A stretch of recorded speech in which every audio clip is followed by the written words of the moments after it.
Stocks are at their lowest level since February, while the fear gauge is at its highest level since February. The all-important VIX that we watch. And, you know, President Trump is blaming the Federal Reserve's interest rate hikes for yesterday's stock market plunge. The president did not mince words. I think the Fed is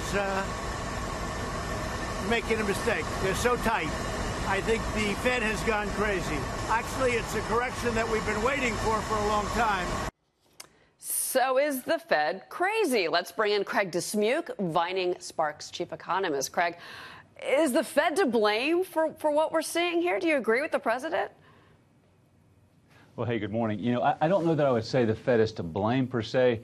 Certainly rising interest rates are what is causing the volatility in stocks. We saw the same thing happen back in late January, early February when we saw Treasury yields tick higher.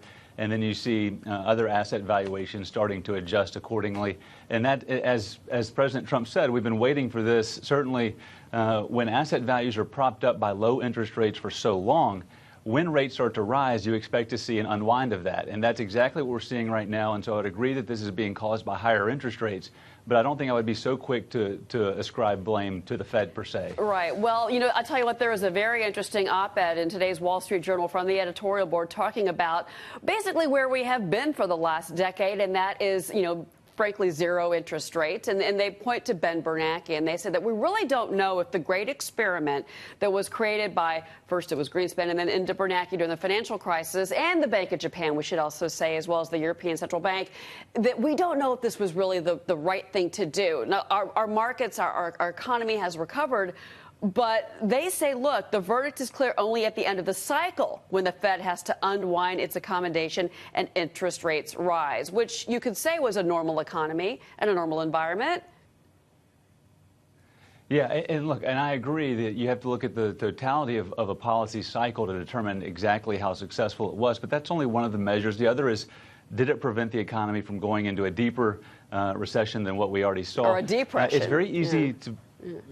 Exactly. And it's very easy to be critical of the Fed when you're in the stands. But remember, the Fed was trying to manage their dual, or to achieve their dual mandate of maximum employment, stable prices somewhere around 2%. They have limited policy tools to do that. And they were fighting a counter-cyclical regulatory regime during the time. And so you had weak growth.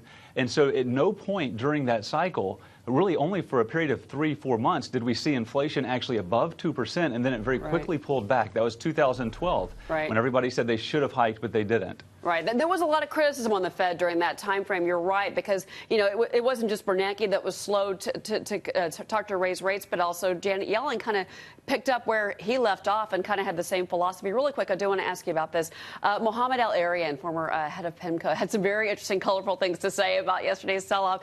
He said, the example I would use is changing the engines of a plane mid-flight. Even if the new engine is a better engine, it is bumpy. He was talking about the sell-off. We're transitioning from a market led by central banks to one based on fundamentals. Do you agree?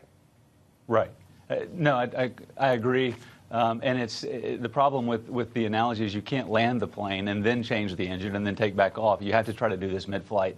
And so it could be bumpy. I think we're going to see a lot of volatility. I think that is the extension of the new normal going forward. The new normal is now going to be a lot more volatility.